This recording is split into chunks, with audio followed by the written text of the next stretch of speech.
श्री गणेशाय नमः. नमस्कार प्रिय स्वामी भक्तांनो, तुम्ही जर या मंत्रापर्यंत आला आहात, या संदेशापर्यंत आला आहात, तर तुमच्या जीवनातील ते खूप काही क्षण तुम्ही आनंदाने, प्रगतीने आणि भरपूर पैशाने परिपूर्ण करणारे आशीर्वाद प्राप्त करणार आहात. पुढील काही मिनिटे तुमच्यासाठी महत्त्वाची आहेत. या मंत्राला तुम्ही जर ऐकत राहिलात किंवा म्हणत राहिलात तर तुम्ही तुमच्या जीवनातील सर्वोत्तम धन आकर्षित कराल. तुम्ही जे काही इच्छा प्रगट कराल, या क्षणाला देखील पूर्ण करणारे आशीर्वाद तुम्ही प्राप्त कराल. तुमची इच्छा असेल तर तुम्ही हा मंत्र 21 दिवस घरातील स्वामी मूर्तीसमोर बसून किंवा दत्त मूर्तीसमोर बसून म्हणू शकता, किंवा सकाळी उठल्यावर तुम्ही रोज याचे 21 वेळा पठण करू शकता, किंवा काम करत असताना हा संदेश, हा व्हिडिओ ऐकत राहिल्यास हा मंत्र तुमच्या कानावर येत राहील आणि तुम्हाला ते दिव्य प्राप्त होईल, ज्यामुळे तुम्ही अधिक धन आकर्षित करणार. तुमच्या पैशाच्या समस्या असतील, तुम्हाला खूप काही कर्ज झाले असेल, तर तुम्ही हा मंत्र निरंतर 21 दिवस किंवा 41 दिवस किंवा 51 दिवस मनपूर्वक ऐकत राहिल्यास तुमच्या सर्व काही प्रश्न, पैशाच्या अडचणी मार्गी लागण्याचा अनुभव तुम्ही करणार आहात. जर तुम्ही स्वामी भक्त आहात तर हा मंत्र तुमच्या घरी तुम्ही फक्त लावून ठेवल्यास तुम्ही तुमच्या धनात अधिक वृद्धी पाहू शकाल. कितीही कर्ज झालेले असेल तरी ते तुम्ही आता उतरताना अनुभव कराल, कारण जेव्हा जेव्हा तुम्ही हा मंत्र प्रीतीने जपाल किंवा ऐकाल तेव्हा तेव्हा तुमच्यासाठी चमत्कार घडू लागेल. तुमच्यासाठी मोठी मोठी रक्कम, जे पैसे आहेत ते तुमच्या दिशेने येऊ लागतील. तुम्ही जे काही कर्म कराल त्यात तुम्हाला मोठ्या यशाची प्राप्ती होऊन तुम्हाला अधिक पैसा आकर्षित केला जाईल आणि तुमच्या धनाची व्यवस्था होत राहील. त्यामुळे निरंतर काही मिनिटे रोज या मंत्राचा जप केल्यास तुम्ही तुमच्या आयुष्यात अधिक धन आकर्षित कराल. शेवटपर्यंत या मंत्राला मन लावून ऐकणाऱ्या भक्ताला कधीच पैशाची कमतरता पडणार नाही. त्याचे घर सुखाने, आनंदाने आणि विपुलतेने, भरभराटीने भरल्या जाईल. पुढील प्रमाणे मंत्र आहे. ओम श्री धनप्रदाय श्री स्वामी समर्थाय नमो नमः. ओम श्री धनप्रदाय श्री स्वामी समर्थाय नमो नमः. ओम श्री धनप्रदाय श्री स्वामी समर्थाय नमो नमः. ओम श्री धनप्रदाय श्री स्वामी समर्थाय नमो नमः. ओम श्री धनप्रदाय श्री स्वामी समर्थाय नमो नमः. ओम श्री धनप्रदाय श्री स्वामी समर्थाय नमो नमः. ओम श्री धनप्रदाय श्री स्वामी समर्थाय नमो नमः. ओम श्री धनप्रदाय श्री स्वामी समर्थाय नमो नमः. ओम श्री धनप्रदाय श्री स्वामी समर्थाय नमो नमः. ओम श्री धनप्रदाय श्री स्वामी समर्थाय नमो नमः. ओम श्री धनप्रदाय श्री स्वामी समर्थाय नमो नमः. ओम श्री धनप्रदाय श्री स्वामी समर्थाय नमो नमः. ओम श्री धनप्रदाय श्री स्वामी समर्थाय नमो नमः. ओम श्री धनप्रदाय श्री स्वामी समर्थाय नमो नमः. ओम श्री धनप्रदाय श्री स्वामी समर्थाय नमो नमः.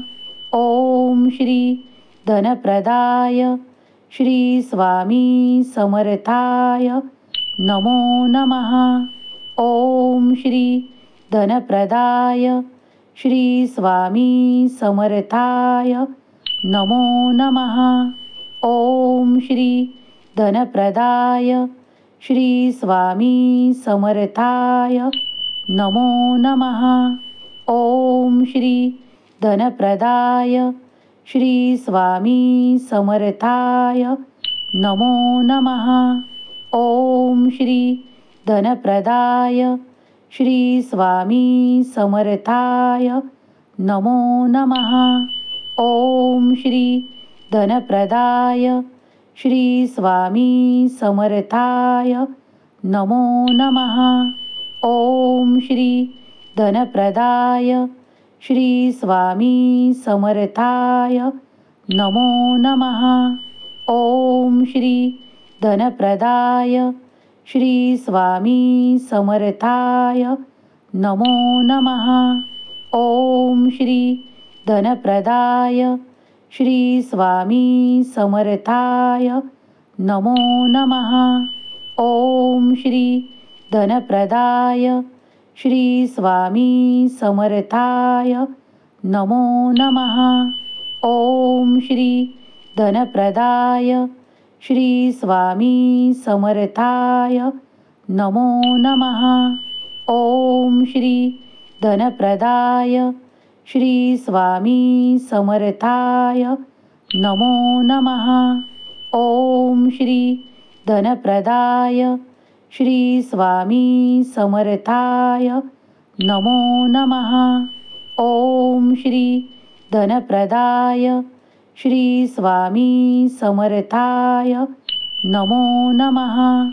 ओम श्री धनप्रदाय श्री स्वामी समर्थाय नमो नमः. ओम श्री धनप्रदाय श्री स्वामी समर्थाय नमो नमः.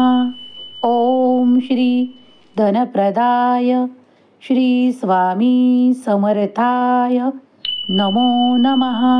ओम श्री धनप्रदाय श्री स्वामी समर्थाय नमो नमः.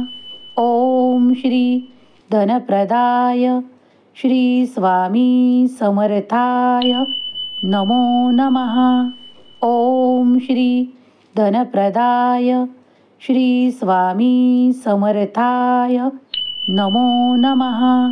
ओम श्री धनप्रदाय श्री स्वामी समर्थाय नमो नमः. ओम श्री धनप्रदाय श्री स्वामी समर्थाय नमो नमः. ओम श्री धनप्रदाय श्री स्वामी समर्थाय नमो नमः. ओम श्री धनप्रदाय श्री स्वामी समर्थाय नमो नमः. ओम श्री धनप्रदाय श्री स्वामी समर्थाय नमो नमः. ओम श्री धनप्रदाय श्री स्वामी समर्थाय नमो नमः. ओम श्री धनप्रदाय श्री स्वामी समर्थाय नमो नमः. ओम श्री धनप्रदाय श्री स्वामी समर्थाय नमो नमः. ओम श्री धनप्रदाय श्री स्वामी समर्थाय नमो नमः. ओम श्री धनप्रदाय श्री स्वामी समर्थाय नमो नमः.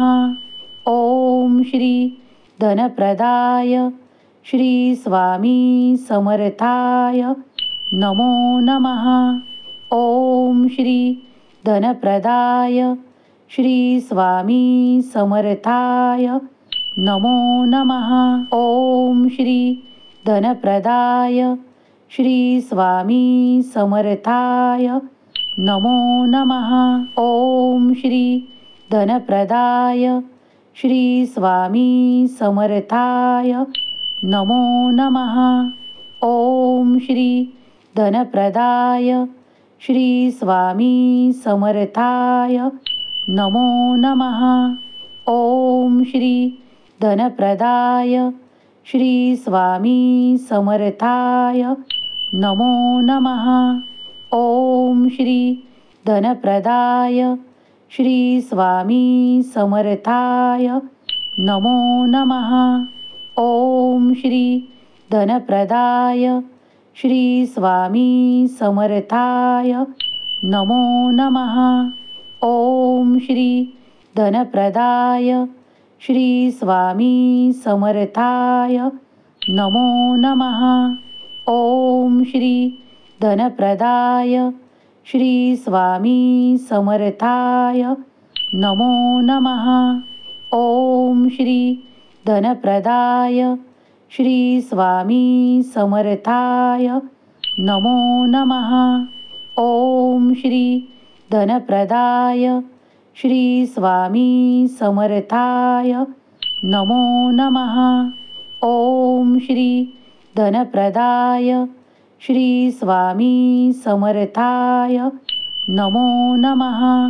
ओम श्री धनप्रदाय श्री स्वामी समर्थाय नमो नमः। ओम श्री धनप्रदाय श्री स्वामी समर्थाय नमो नमः। ओम श्री धनप्रदाय श्री स्वामी समर्थाय नमो नमः। ओम श्री धनप्रदाय श्री स्वामी समर्थाय नमो नमः। ओम श्री धनप्रदाय श्री स्वामी समर्थाय नमो नमः। ओम श्री धनप्रदाय श्री स्वामी समर्थाय नमो नमः। ओम श्री धनप्रदाय श्री स्वामी समर्थाय नमो नमः। ओम श्री धनप्रदाय श्री स्वामी समर्थाय नमो नमः। ओम श्री धनप्रदाय श्री स्वामी समर्थाय नमो नमः। ओम श्री धनप्रदाय श्री स्वामी समर्थाय नमो नमः। ओम श्री धनप्रदाय श्री स्वामी समर्थाय नमो नमः। ओम श्री धनप्रदाय श्री स्वामी समर्थाय नमो नमः। ओम श्री धनप्रदाय श्री स्वामी समर्थाय नमो नमः। ओम श्री धनप्रदाय श्री स्वामी समर्थाय नमो नमः। ओम श्री धनप्रदाय श्री स्वामी समर्थाय नमो नमः। ओम श्री धनप्रदाय श्री स्वामी समर्थाय नमो नमः। ओम श्री धनप्रदाय श्री स्वामी समर्थाय नमो नमः। ओम श्री धनप्रदाय श्री स्वामी समर्थाय नमो नमः। ओम श्री धनप्रदाय श्री स्वामी समर्थाय नमो नमः। ओम श्री धनप्रदाय श्री स्वामी समर्थाय नमो नमः। ओम श्री धनप्रदाय श्री स्वामी समर्थाय नमो नमः। ओम श्री धनप्रदाय श्री स्वामी समर्थाय नमो नमः। ओम श्री धनप्रदाय श्री स्वामी समर्थाय नमो नमः। ओम श्री धनप्रदाय श्री स्वामी समर्थाय नमो नमः। ओम श्री धनप्रदाय श्री स्वामी समर्थाय नमो नमः। ओम श्री धनप्रदाय श्री स्वामी समर्थाय नमो नमः। ओम श्री धनप्रदाय श्री स्वामी समर्थाय नमो नमः। ओम श्री धनप्रदाय श्री स्वामी समर्थाय नमो नमः। ओम श्री धनप्रदाय श्री स्वामी समर्थाय नमो नमः। ओम श्री धनप्रदाय श्री स्वामी समर्थाय नमो नमः। ओम श्री धनप्रदाय श्री स्वामी समर्थाय नमो नमः। ओम श्री धनप्रदाय श्री स्वामी समर्थाय नमो नमः। ओम श्री धनप्रदाय श्री स्वामी समर्थाय नमो नमः। ओम श्री धनप्रदाय श्री स्वामी समर्थाय नमो नमः। ओम श्री धनप्रदाय श्री स्वामी समर्थाय नमो नमः। ओम श्री धनप्रदाय श्री स्वामी समर्थाय नमो नमः। ओम श्री धनप्रदाय श्री स्वामी समर्थाय नमो नमः। ओम श्री धनप्रदाय श्री स्वामी समर्थाय नमो नमः। ओम श्री धनप्रदाय श्री स्वामी समर्थाय नमो नमः। ओम श्री धनप्रदाय श्री स्वामी समर्थाय नमो नमः। ओम श्री धनप्रदाय श्री स्वामी समर्थाय नमो नमः। ओम श्री धनप्रदाय श्री स्वामी समर्थाय नमो नमः। ओम श्री धनप्रदाय श्री स्वामी समर्थाय नमो नमः। ओम श्री धनप्रदाय श्री स्वामी समर्थाय नमो नमः। ओम श्री धनप्रदाय श्री स्वामी समर्थाय नमो नमः। ओम श्री धनप्रदाय श्री स्वामी समर्थाय नमो नमः। ओम श्री धनप्रदाय श्री स्वामी समर्थाय नमो नमः।